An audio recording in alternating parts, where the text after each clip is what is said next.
Miss Foster's class. It is her sister Hayley again, and I'm happy to be back with you. I hope you enjoyed the first reading, and I am back to read another Christmas favorite with you. I hope you have also enjoyed all of your guest readers this December. I know you've had all kinds of characters come in, so I hope you're enjoying those. So today is probably one that you've read or maybe watched, the movie with the Grinch. So we're going to talk about how the Grinch stole Christmas. So I'm going to read this to you today. It's one of my favorites growing up and still is, and so I just wanted to take the time to read it with you guys. So How the Grinch Stole Christmas by Dr. Seuss. I'm sure you've read lots of his books before. Every Who down in Whoville liked Christmas a lot, but the Grinch, who lived just north of Whoville, did not.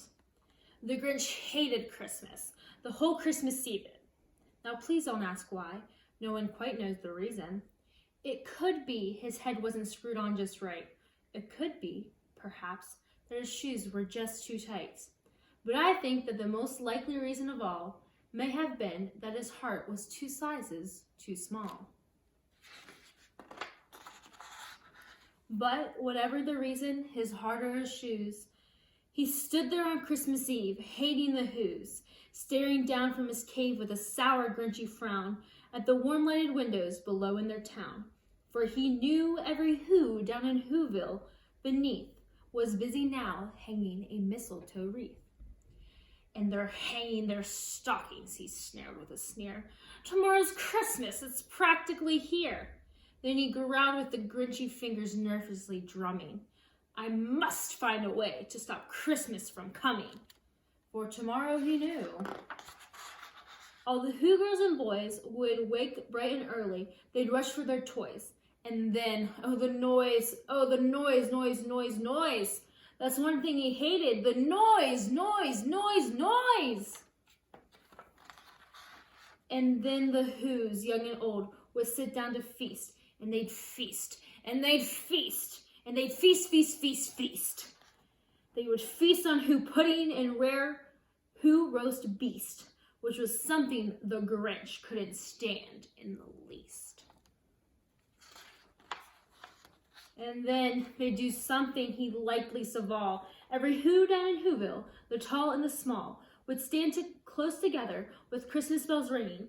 They'd stand hand in hand, and the Whos would start singing.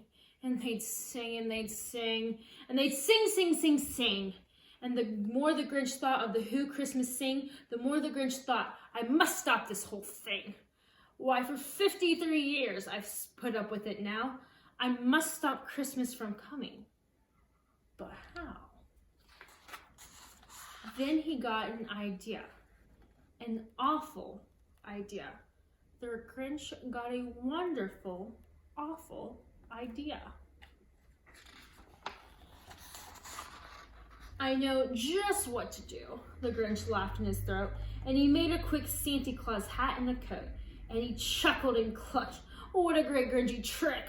With this coat and this hat, I look just like Saint Nick. All I need is a reindeer. The Grinch looked around, but since reindeer are scarce, there was none to be found. Did that stop the old Grinch? No.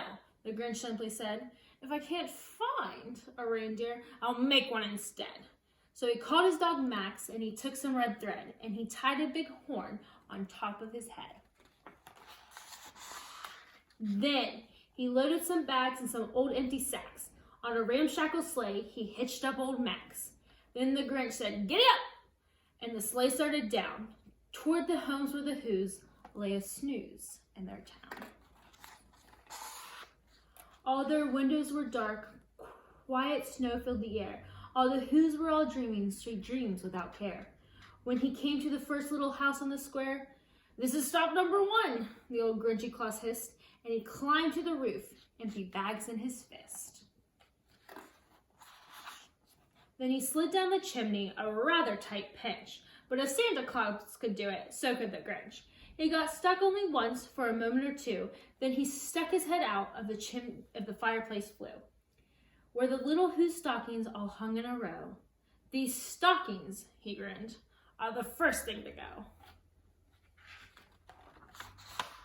Then he slithered and slunk with a smile most unpleasant around the whole room, and he took every present. Pop guns and bicycles, roller skates and drums, checkerboards, tricycles, popcorns and plums. He stuffed them in bags, and then the Grinch very nimbly stuffed all the bags one by one up the chimney. Then he stuffed all the food up the chimney with glee, and now, grinned the Grinch, I'll stuff up the tree. And the Grinch got the tree, and he started to shove, when he heard a small sound like the coo of a dove. He turned around fast, and he saw a small who, little Cindy Lou who was not more than just 2. The Grinch had been caught by this tiny Who daughter, who'd got out of bed for a cup of cold water. She stared at the Grinch and said, Santa Claus, why? Why are you taking our Christmas tree? Why? But you know, that old Grinch, so smart and so slick, he thought up a lie, and he thought it up quick. Why, my sweet little tot, the fake Santa Claus lied. There's a light on this tree that won't light on one side. I'm taking it home to my workshop, my dear. I'll fix it up there and bring it back here. And his fib full the child, then he patted her head, and he got her a drink and sent her to bed. And when Cindy Lou Who went to bed with her cup, he went to the chimney and stuffed the tree up. Then the last thing he took was a log for the fire. Then he went up the chimney, himself the old liar. On their walls he left nothing but hooks and some wire. And the one speck of food that he left in the house was a crumb that was even too small for a mouse.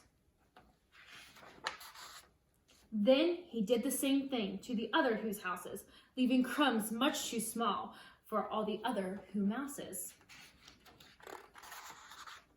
It was 15:15 dawn, all the Who's still abed, all the Who's still a snooze, when he packed up his sled, packed it up with their presents, their ribbons, their wrappings, the tags, the tinsels, the trimmings, the trappings. 3,000 feet up the side of Mount Crumpet, he rode his load to the tip-top to dump it. Hoo-hoo to the Who's, he grinchishly humming. They're finding out now that no Christmas is coming. They're just waking up. I know just what they'll do. Their mouths will hang open a minute or two. Then the Who's down in Whoville will cry boo-hoo. That noise, grinned the Grinch, I simply must hear. So he paused, and the Grinch put his hand to his ear. And he did hear a sound rising over the snow. It started low, and then it started to grow. But the sound wasn't sad. Why, the sound sounded merry. It couldn't be so, but it was merry. Very. He stared down at Whoville. The Grinch popped his eyes. Then he shook. What he saw was a shocking surprise. For every Who down in Whoville, the tall and the small, was singing without presents at all. He hadn't stopped Christmas from coming. It came, somehow or other. It came just the same. And the Grinch, with his Grinch feet ice cold in the snow, stood puzzling and puzzling. How could it be so? It came without ribbons. It came without tags. It came without packages, boxes, or bags. And he puzzled 3 hours till his puzzler was sore. Then the Grinch thought, something he hadn't before. Maybe Christmas, he thought, doesn't come from a store. Maybe Christmas, perhaps, means a little bit more. And what happened then? Well, in every Whoville they say that the Grinch's small heart grew 3 sizes that day. And the minute his heart didn't feel quite so tight, he whizzed with his load through the bright morning light. And he brought back the toys and the food for the feast. And he himself, the Grinch, carved the roast beast. The end. I hope you guys enjoyed the Grinch, and I hope it's one of your favorite as well. And I hope you guys have a very Merry Christmas and you enjoy the time with your family, playing out in the snow and having a good time. And I will see you guys once more. Merry Christmas and a Happy New Year.